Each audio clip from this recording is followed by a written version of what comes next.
Orang yang cinta pasti setia. Kenapa ada orang tidak setia? Biasanya karena yang dia harapkan dari yang dia cintai tidak muncul. Ketika ada harapan-harapan selain cinta itu sendiri, berarti ada pamrih-pamrih. Kalau masih ada pamrih-pamrih, berarti belum cinta yang tulus.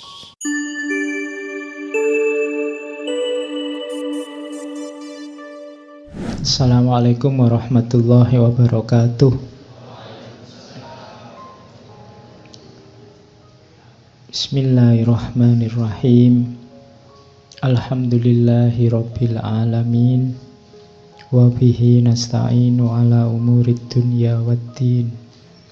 Allahumma sholli wa sallim wa barik ala habibina wa syafi'ina Sayyidina wa maulana Muhammadin wa ala alihi wa ashabihi wa man tabi'ahum bi ihsanin ila yaumiddin.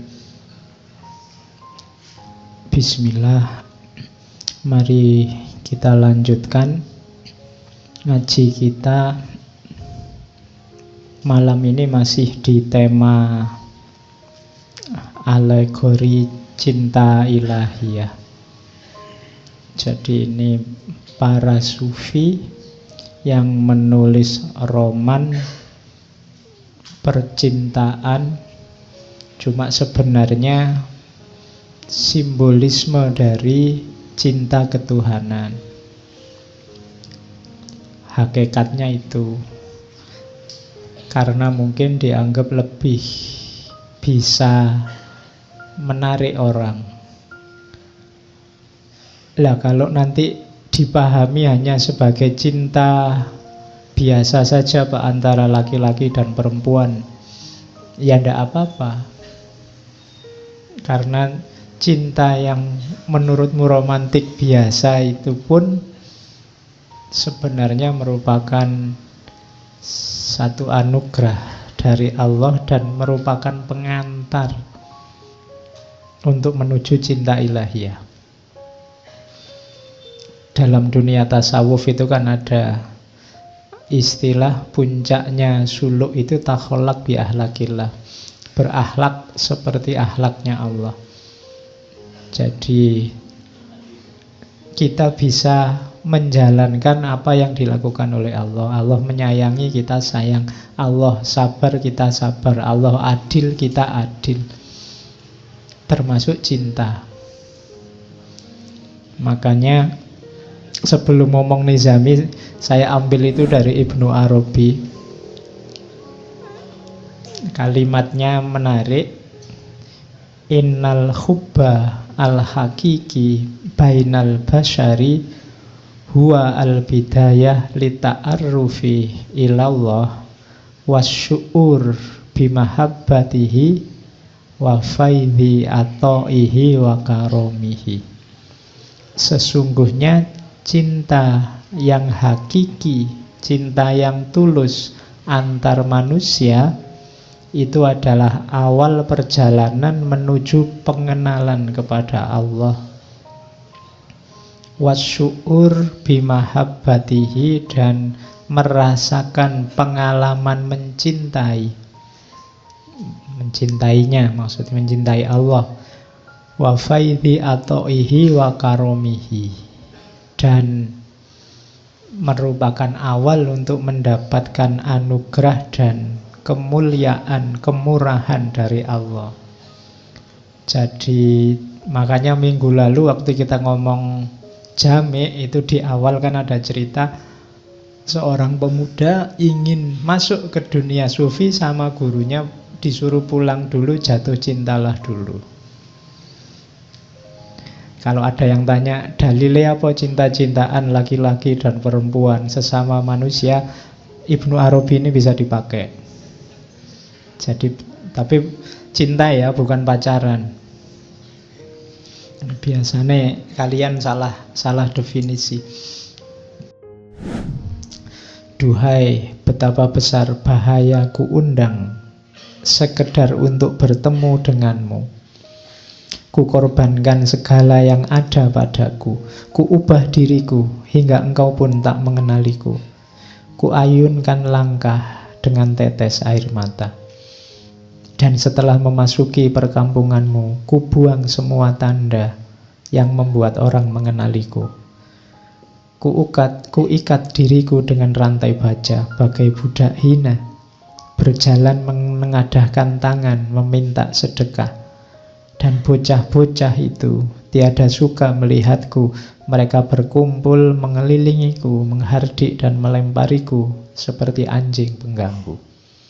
Jadi dia sudah ngemis, pura-pura jadi orang hina, minta-minta dari rumah ke rumah, dikejar anak kecil-kecil, diteriaki anjing. Tidak masalah, yang penting akhirnya sampailah di rumah Laila. Itu Majnun. Kini aku hadir di dekatmu, wahai Laila, tak mampu kutahan air mataku. Kasihanilah kelemahanku, begitu berat penderitaanku. Nah, itu Majnun. Jadi dan tidak ketemu, hanya sampai rumahnya saja. Yang penting sampai rumahnya Laila. Bisa melihat rumahnya itu sudah senangnya luar biasa. Itulah cinta. Kalau kamu jatuh cinta, melihat sandalnya ada di luar itu senang. Oh iya kan? Wah, alhamdulillah ada sandalnya, berarti dia ada di dalam. Nah, itu jatuh cinta. Ada cerita yang lain, suatu ketika Majnun sampai pura-pura jadi binatang. Iya.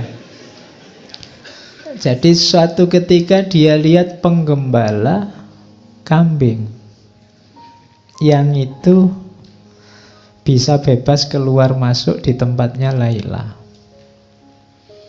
Mungkin orang tuanya juga memelihara kambing. Akhirnya apa? Ceritanya Qais merangkak di antara kambing-kambing dan melepas bajunya.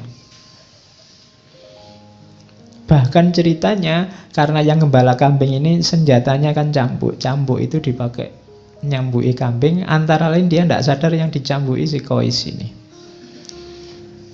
Hanya untuk bisa dekat sama Laila. Jadi itu dahsyatnya cinta.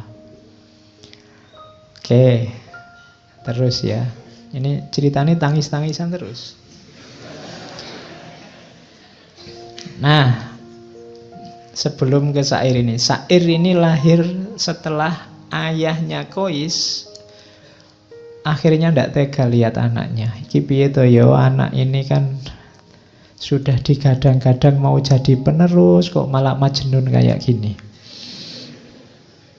Akhirnya atas nasihat banyak orang, mbok yo anak sudah kayak gitu, mbok yo dilamarkan. Sampean kan ketua suku, apa saja punya. Akhirnya dituruti oleh orang tuanya. Qais pulanglah ke rumah, tenang saja, tak lamarkan sekarang ke tempatnya Laila. Dilamarkanlah oleh orang tuanya ke rumahnya orang tua Laila. Cuma sayangnya, ada sayangnya, lamarannya ditolak.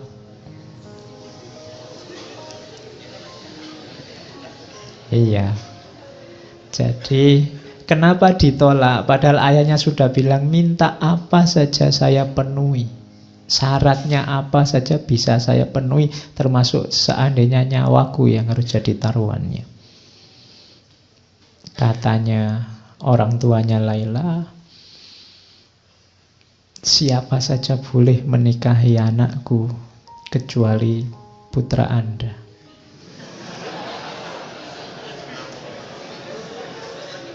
Ya. Kenapa? Orang tuanya tidak bisa jawab. Mana ada orang tua yang merelakan anaknya dinikahi oleh orang gila? Mana ada orang tua yang merelakan anaknya dinikahi oleh pemuda yang tidak waras? Ya, karena ya ayahnya Laila ya ngerti kegilaannya Majnun, meskipun gilanya memang karena mencintai putrinya, tapi dia tidak mau. Wong dulu masih waras pacaran saja digunjingkan orang, kita malu luar biasa, apalagi sekarang. Jadi sudah serius seperti itu masih ditolak. Bisa dibayangkan ya, Majnun yang tadinya sudah merasa agak sembuh, merasa terhibur, wah nanti dilamarkan oleh ayahku pasti beres, tapi kok ya ditolak, mulai lagi kumat. Jadi ya, dan dia katanya Majnun, rumahku telah menjadi bara api bagi jiwaku, tetapi wahai Laila, aku akan senantiasa berada di sisimu. Semoga kasih sayang Allah dilimpahkan padamu. Wahai pecinta yang malang, kerabatku menganggap aku mempermalukan mereka. Teman-temanku pun gemetar jika mendengar namaku. Jadi keluarganya merasa malu oleh kehadirannya, teman-temannya semua juga menjauh, tidak ada yang mau mendekat. Duhai cawan anggur yang ada di genggaman, kini jatuh berantakan. Telah kutinggalkan sanak saudara dan orang tua, sedang kekasihku pun jauh di sana. Namun aku tidak akan menyerah walau kesulitan demi kesulitan mendera. Orang yang tidak merasakan kesengsaraan tidak akan menikmati kesenangan. Dan orang yang tidak pernah dihimpit kesedihan, mereka tidak akan dapat memahami hati yang sedang merana sendirian. Jadi mulai dari sini Majnun nanti mulai menyepi, menjauh dari keluarga, menjauh dari masyarakat, hidup di padang-padang pasir. Apalagi nanti kemudian keluarganya karena masih mempertimbangkan harga diri, khawatir malu, akhirnya pindah menjauh dari daerah situ ke daerah Najd. Wah, tambah lagi puisi-puisinya Majnun karena dia merasa semakin jauh dari Laila. Setiap hari hidupnya di padang-padang pasir, di bebatuan di bawah padang pasir, di goa-goa. Uniknya, selain tadi sering dikerubungi orang-orang, hewan-hewan yang ada di sana itu patuh sama Majnun. Bahkan kabarnya sampai anjing, ular, macam-macam binatang-binatang buas itu kalau di dekat Majnun jinak. Jadi cirinya ada Majnun itu biasanya ada binatang buas yang berkumpul di sekelilingnya, yang harusnya saling memakan malah tidak saling memakan. Itu penjelasannya Nizami untuk menunjukkan bahwa orang yang jiwanya diliputi oleh cinta, auranya juga aura cinta, siapapun dekat akan senang. Beda dengan orang-orang yang jiwanya penuh kebencian. Jangankan ngobrol mendekat aja males, hawanya ndak enak. Iya. Jadi bangun jiwamu dengan aura yang penuh cinta. Bahkan binatang buas pun bisa tunduk, bisa patuh. Kadang-kadang kalau Majnun sedang tidur di tengah padang pasir, binatang-binatang ini yang menjaga. Itu kelebihannya para pecinta. Oke.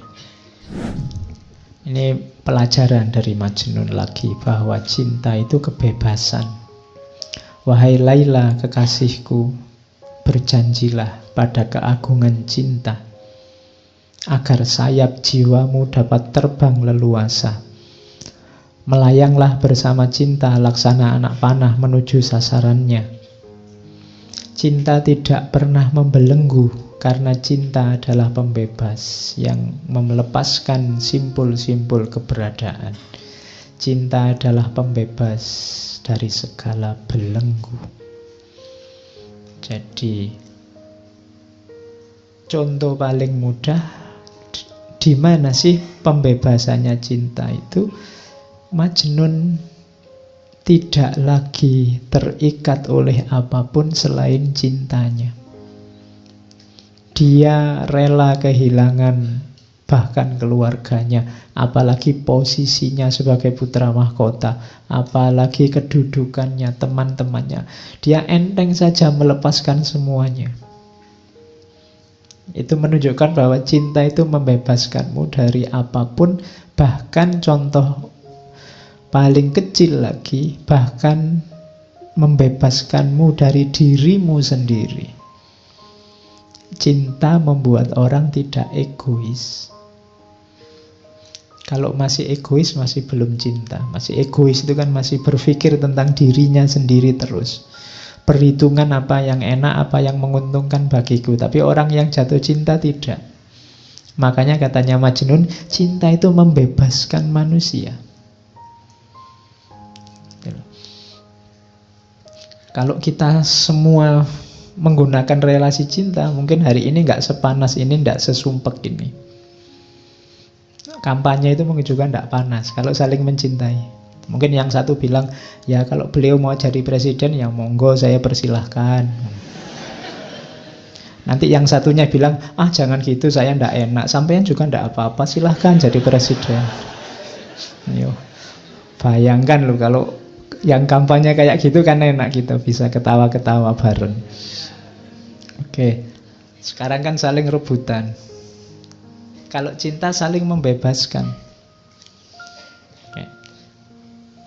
Terus, walau dalam cinta setiap cawan adalah kesedihan, namun jiwa pecinta akan selalu memberi kehidupan. Jangan takut sedih, jangan takut ganjalan, jangan takut penderitaan.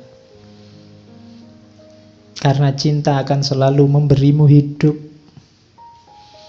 Oh, yang pernah jatuh cinta kemudian patah hati bisa memahami ini. Kesedihanmu itu yang luar biasa itu. Itulah yang menghidupkanmu lewat kenangan-kenangan, memori-memori. Indah loh. Kenangan itu kan membuatmu kangen, membuatmu rindu, membuatmu ingin ketemu lagi, ingin hidup sebelum bersama dia. Jadi cinta itu sakit, tapi sakitnya cinta itu ngangeni.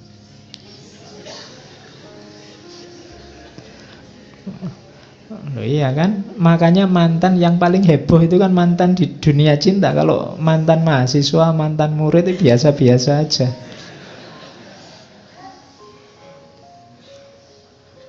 Banyak racun yang harus kita telan untuk menambah nikmatnya cinta. Atas nama cinta, racun yang pahit pun terasa manisnya. Jadi kalau ini ya, yang alami pasti tahu. Orang lain melihat itu, kamu itu ndak capek, kamu itu ndak males, toh kamu itu kok mau-maunya, toh itu kan bagi orang lain itu racun-racun. Apa enak, apa enaknya. Tapi bagi yang ngalami, itulah nikmatnya cinta. Jadi itu pelajaran dari Majnun. Terus, bertahanlah kekasihku, dunia diciptakan untuk kaum pecinta. Dunia ini ada karena cinta. Percayalah kalau tidak ada satupun orang yang punya jiwa cinta, tidak ada lagi relasi antar manusia yang namanya cinta, dunia ini bubar. Detik ini juga. Kalau tidak percaya, coba saja. Karena orang akan saling mengobjekkan, orang saling memanipulasi, orang saling. Dunia akan bubar. Masih ada. Cinta masih banyak, maka dunia ini masih ada. Ya paling di medsos rame, tapi dalam kehidupan sehari-hari enggak. Cinta itu masih banyak. Kalau enggak, ya sudah kiamat dunia ini.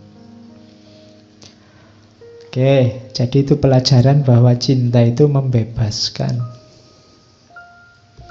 Terus, nah ini dari Majnun lagi, tentang pelajaran tentang jarak.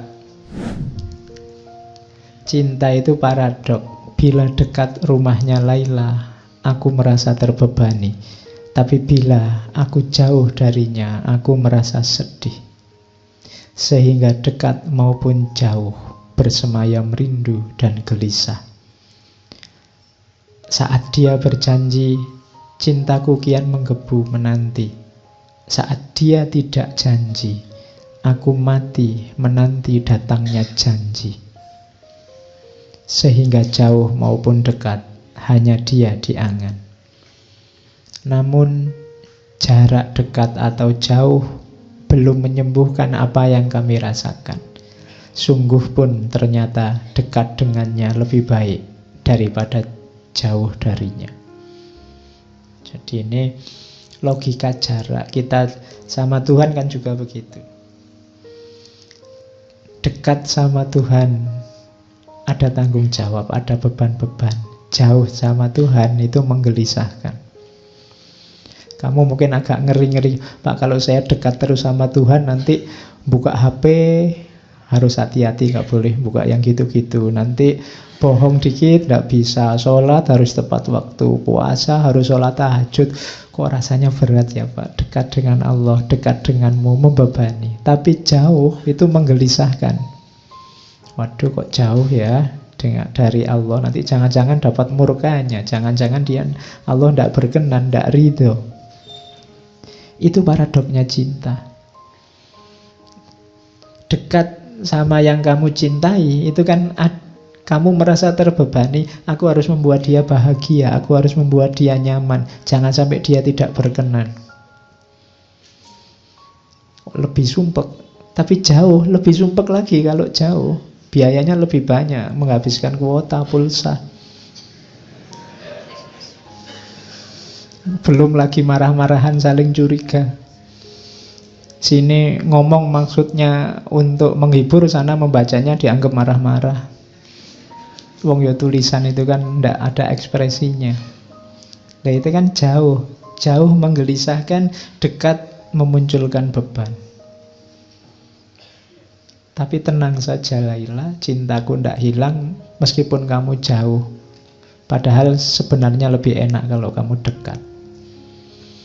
Nah, itu pelajaran selanjutnya dari Majnun tentang jarak. Ini nanti pelajarannya banyak. Kamu malam ini diajari orang gila. Ya. Jadi karena mungkin kalau orang waras susah ngajari cinta. Orang waras kepentingannya banyak. Melakukan apa-apa sering tidak tulus. Beda sama orang gila. Apalagi gila karena cinta. Oke. Jadi itu pelajaran selanjutnya tentang jarak. Pelajaran selanjutnya itu syairnya terkenal sekali. Amurru alat diyari diyaro laila uqabbilu dzal jidar wa dzal jidar wama hubbud diyar syahfana qalbi walakin hubbu man sakanat diyar. Jadi Majnun ini hobinya apa? Kalau pas sepi tidak ada orang, dia mengendap-endap datang ke rumahnya Laila, nempel di dinding terus menciumi dinding rumahnya Laila. Oke, berarti kamu tadi yang terpesona oleh sandalnya, ya berarti menciumi sandalnya. Jadi aku berjalan amurru alat diyar, aku berjalan melintasi rumahnya Laila. Terus kucium dinding itu, kucium dinding itu. Semua sudut-sudut rumah, dinding-dindingnya diciumi. Cinta di dadaku bukanlah untuk dinding rumah, namun cinta pada siapa yang tinggal di dalamnya. Ya. Oke.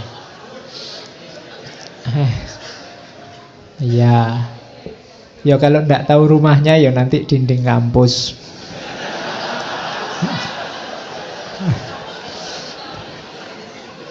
Loh iya loh. Jadi kalau pas lagi kuliah itu kamu bisa nyiumi dinding. Nanti kalau ada dosennya lewat, ngapain? Saya tidak menyiumi dinding ini, tapi yang sedang kuliah di dalam, gitu. Oke. Ya.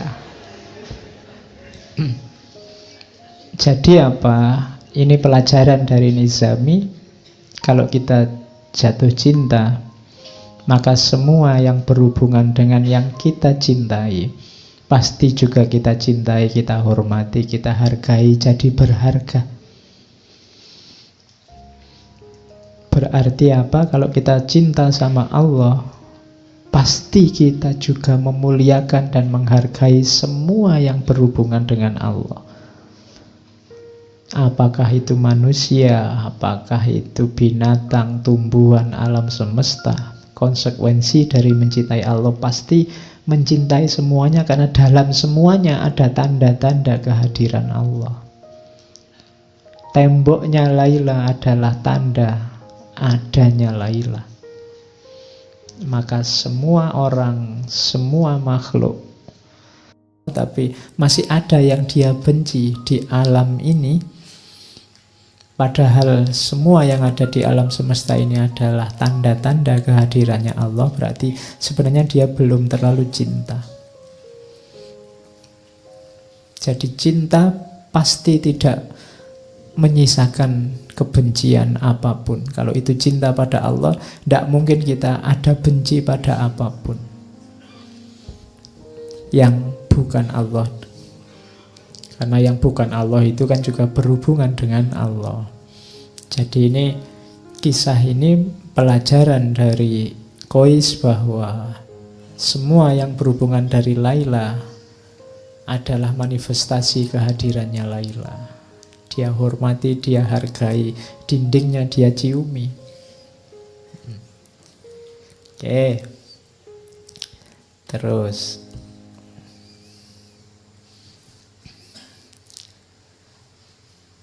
kalau ini pelajaran tentang kesetiaan. Jadi orang yang mencintai, jadi saya bilang tadi ya, Qais itu selalu ditunggu syair-syairnya. Syair-syairnya indah-indah dan penuh makna. Waktu terus berlalu, usia makin bertambah. Namun jiwaku yang terbakar rindu belum sembuh juga, bahkan semakin parah. Bila kami ditakdirkan berjumpa, akan kugandeng lengannya, berjalan bertelanjang kaki menuju kesunyian, sambil memanjatkan doa-doa pujian. Cinta, kasih, dan sayang telah menyatu, mengalir bersama aliran darah di tubuhku. Cinta bukanlah harapan atau ratapan. Walau tiada harapan, aku akan tetap mencintainya. Sampaikan salamku pada dia, wahai angin malam. Katakan, aku akan tetap menunggu hingga ajal datang menjelang. Ini pelajaran bahwa cinta itu efeknya adalah kesetiaan. Orang yang cinta pasti setia. Kenapa ada orang tidak setia? Biasanya karena yang dia harapkan dari yang dia cintai tidak muncul.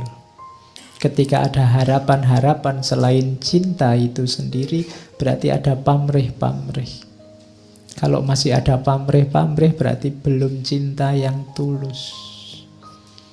Cinta bukanlah harapan atau ratapan. Walau tiada harapan, aku tetap mencintainya.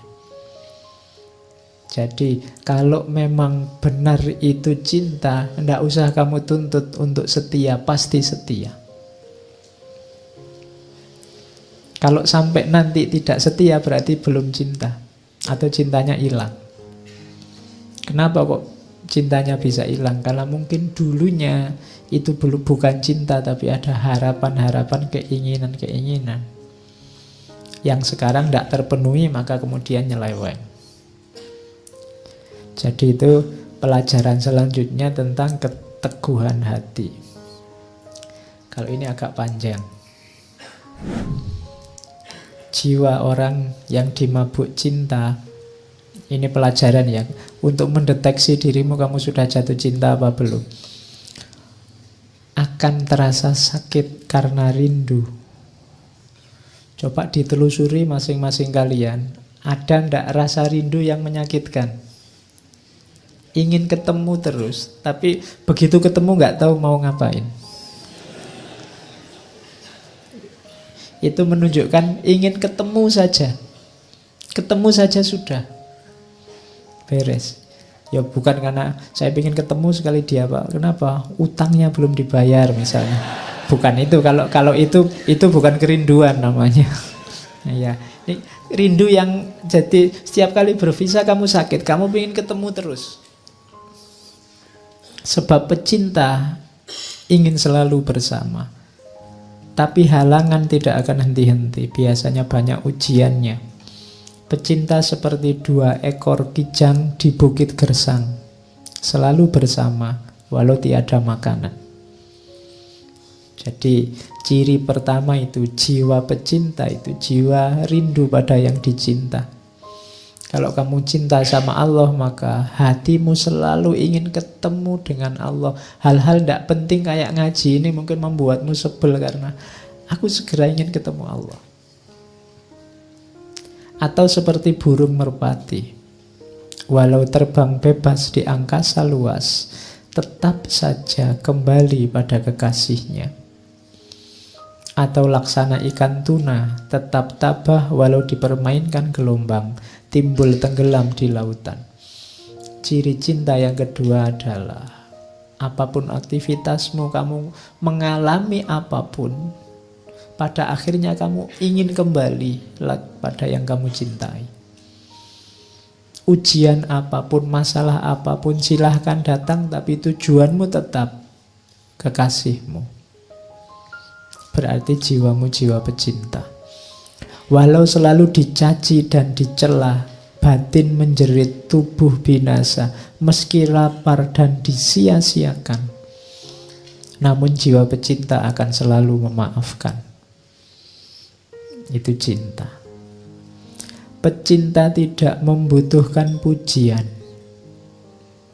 Ciri selanjutnya, kalau masih nunggu dipuji, wah kamu setia sekali, wah kamu, aku capek-capek jemput kok kamu gak terima kasih, itu belum cinta. Ya, masih butuh pujian. Dan pengorbanan pecinta tidak akan sia-sia. Kulihat bintang kutub dan bintang kejora, di mana pula cinta. Sekecil apapun, cinta tetap berkuasa di singgasana jiwa. Dan bagi pecinta, kebahagiaan dan kesedihan sama indahnya. Karena cinta sejati tidak mengenal kesia-siaan.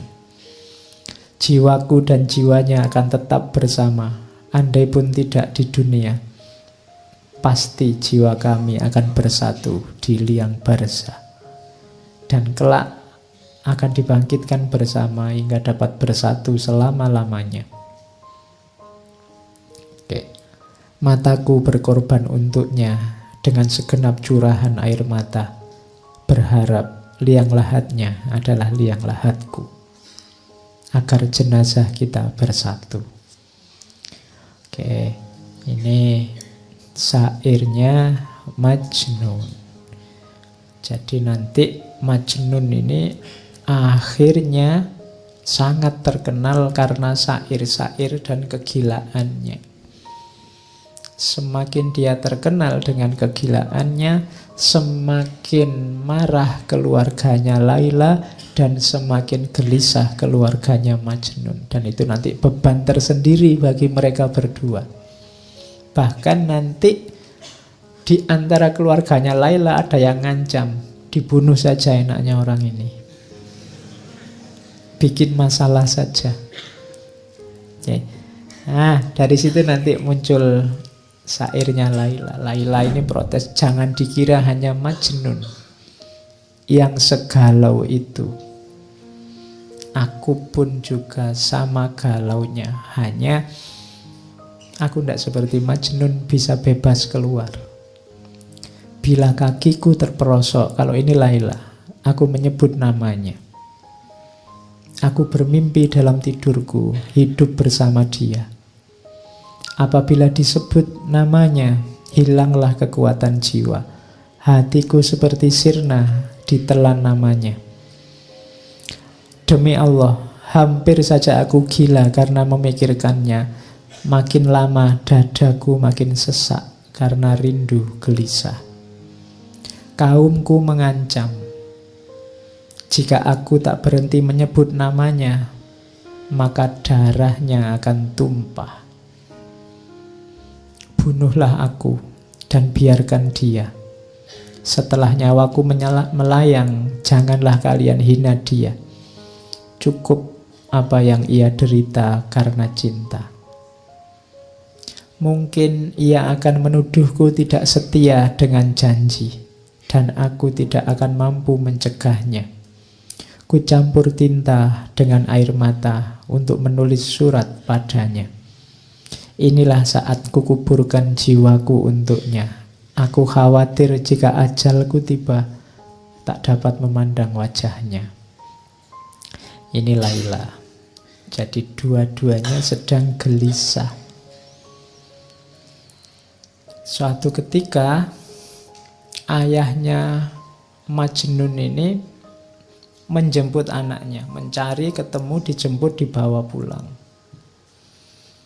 Kemudian pokoknya diciptakan suasana yang sekiranya membuat Majnun lupa dengan Laila. Dicarikan gadis-gadis cantik yang sekiranya jauh lebih cantik dari Laila. Mau berapapun dikasih. Saya tidak tahu kalau kamu imanmu kuat tidak digituin. Jadi dibikinkan pesta tiap malam. Targetnya satu, tinggalkan Laila. Saat ini juga. Tapi Majnun tidak mau. Jadi katanya Majnun ini mau wanti-wanti Laila. Kalau aku tidak mau digituin, ingat-ingat Laila maksudnya itu. Mungkin engkau diberi 2 cawan minuman, 1 cawan kebencian, agar engkau lupa padaku, yang 1 anggur kesenangan, agar engkau menerima orang lain sebagai gantiku. Duhai kekasihku, ku ingatkan dirimu, jangan rusakkan ikatan yang orang lain selalu ingin menyempurnakan. Kelak engkau akan melihat beda antara cinta dan nafsu. Wahai Laila, nafsu akan melemahkan hati. Ia akan terus menggoda dan merayu, namun kelak akan menyesal, sedih tak berkesudahan. Jiwa yang dipenuhi kebencian tak akan pernah menjadi mulia. Ia tak akan puas bila yang diharapkan tak didapat. Bedakan cinta dengan nafsu. Cirinya, nafsu akan terus menggoda, yang akhirnya adalah penyesalan. Sedang diriku Laila demi Allah, tali kasih yang telah bersemi akan kusiram dan kupupuk, agar cinta yang engkau berikan tetap terjaga selamanya. Dan aku haramkan atas diriku juga segala yang engkau tidak suka. Jadi orang jatuh cinta itu pasti tidak melakukan apa yang tidak disukai oleh yang dicintai.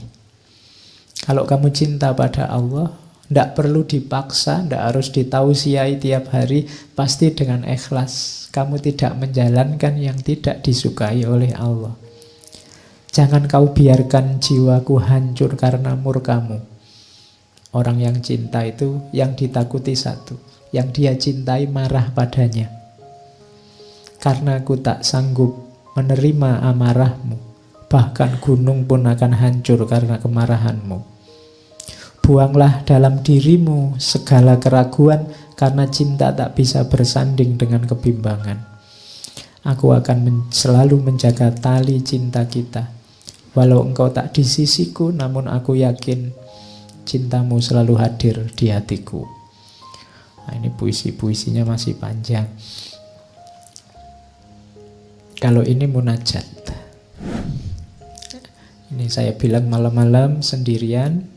Kalau Majnun ini dilakukan setiap kali dia tenaganya habis, ndak punya kekuatan lagi.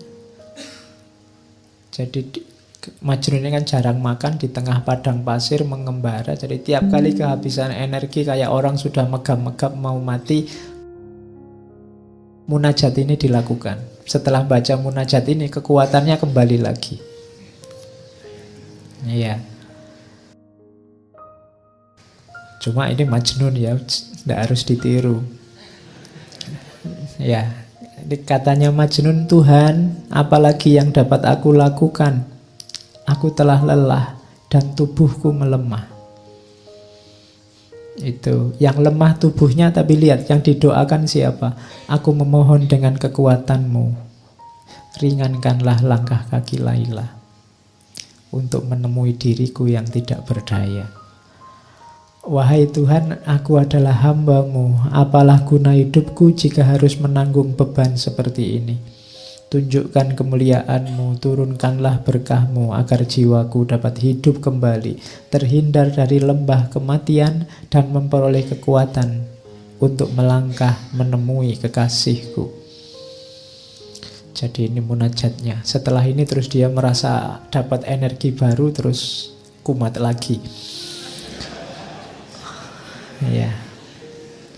Jadi wahai Laila, aku tahu engkau terpenjara dalam lingkungan keluarga yang mengasihimu, tapi mengapa engkau tak hendak melihat diriku yang terlunta-lunta di padang gersang? Aku hidup terasing.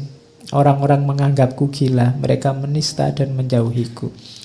Duhai kekasihku, cinta telah mengambil jiwaku dan menyandingkannya dengan jiwamu.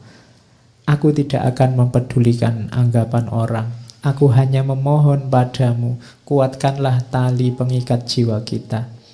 Jangan biarkan tangan-tangan kotor menjamahnya.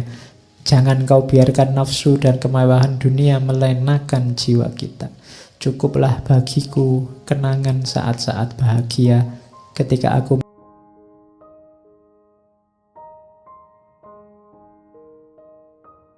memandang jernih matamu, dapat menikmati madu senyummu, memandang ikal rambutmu bagai debur ombak di pantai. Biarkan kenangan itu menjadi mata air kebahagiaan, tempat istirahat musafir cinta yang kehausan. Kalimatnya abot ya. Ndak tutup. Ini munajatnya Majnun yang dia ucapkan saat dia melemah. Rasa-rasanya sudah mau meninggal, tapi biasanya setelah membaca ini terus dia bergairah lagi hidupnya. Hidup karena tadi kalimat yang terakhir tadi, kenangan akan yang dicintai. Saya bilang tadi memori, kenangan itu senjata yang luar biasa yang menghidupkan cinta. Jadi ritme hidupnya Majnun ini ya semacam itu. Dia baca puisi, berkeliling-keliling di padang pasir, di daerah-daerah terpencil. Malah orang yang nyari dia karena butuh syair-syairnya. Jadi nanti di beberapa kesempatan sampai ada yang ingin bantu dia. Kalau di buku itu yang saya ingat ada sampai perang segala. Ada namanya Ishak, ada kepala suku namanya Noval, nanti ada penyambungnya dengan Laila namanya Zaid. Ini orang-orang yang ingin bantu dia dengan beberapa cerita. Bahkan ada yang namanya Ishak. Ishak ini orang terkemuka, kasihan melihat Majnun. Terus dia berjanji, Majnun, kalau kamu pengen bareng sama Laila, ya kamu jangan kayak gini, kayak orang gila, mesti ditolak. Kalau kamu percaya padaku, aku yang ngatur, termasuk ngatur dirimu. Jadi selama sekitar 2-3 bulan Majnun ini dilatih hidup normal.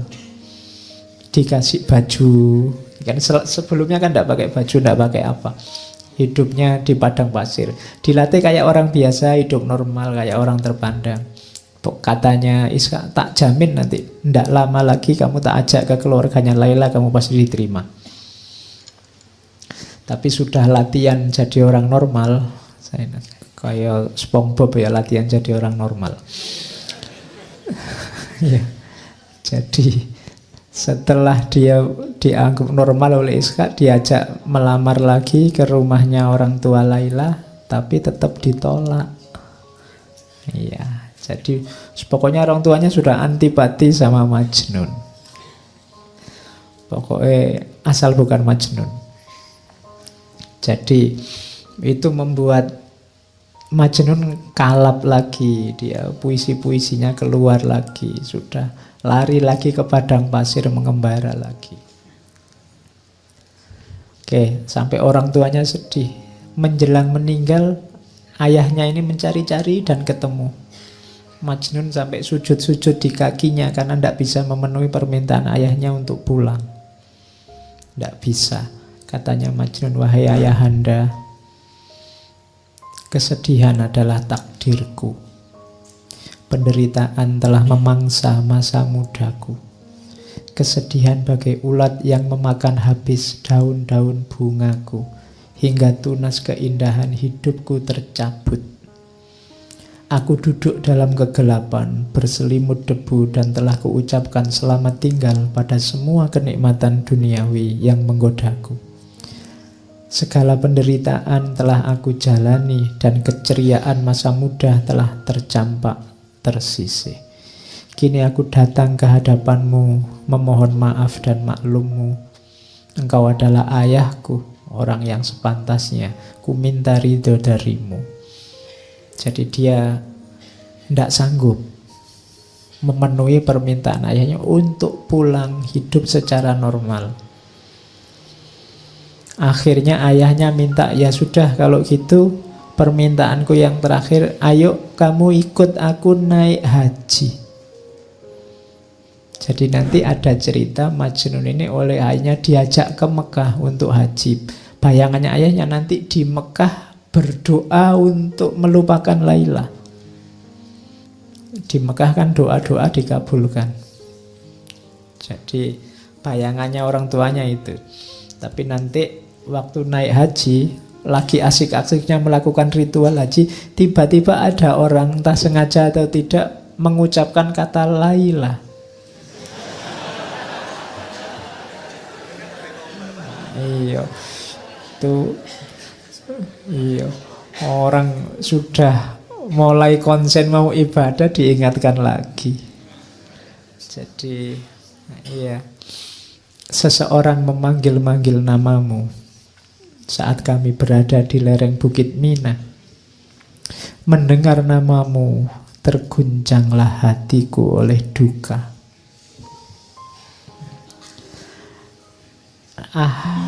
Lelaki itu tidak tahu betapa suci namamu. Mengapa ia memanggil nama Laila dengan seenaknya? Ya. Jadi iya, enggak. Apakah ia tidak tahu dengan menyebut namamu berarti ia telah menerbangkan seekor burung yang telah bersarang di hatiku? Iya. Ia memanggil nama Laila. Semoga Allah membukakan kedua matanya untuk melihat betapa pesonamu yang tak akan mampu dia kira. Iya. Ya wis, kumat lagi. Sudah asik-asiknya mau ketemu Allah, mau berdoa di sana. Akhirnya begitu nyampe Ka'bah, dia pegangi pintu Ka'bah, doanya ini. Aku teringat akan dikau Laila saat para jamaah haji sibuk berzikir. Di kota Mekah, di dinding Ka'bah, mereka khusyuk berdoa, sedang kalbuku hanya tertuju padamu.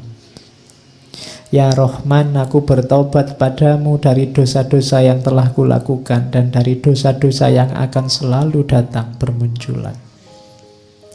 Aku mencintai Laila, namun halangan menghadangku untuk bertandang. Aku menyayanginya dan tidak bisa berpaling dari selain dia. Bagaimana aku bisa berpaling darinya sedang hatiku telah tergadai padanya? Aku bertaubat padamu Robbi, karena padamu jua aku akan kembali. Wahai yang maha pengasih, raja di raja para pecinta, engkau yang menganugerahkan cinta ini. Aku hanya mohon padamu satu hal saja. tinggikanlah cintaku sedemikian rupa, sehingga sekalipun aku binasa, cintaku dan kekasihku tetap hidup. Jadi doanya lebih memantapkan lagi kegilaannya. Ya.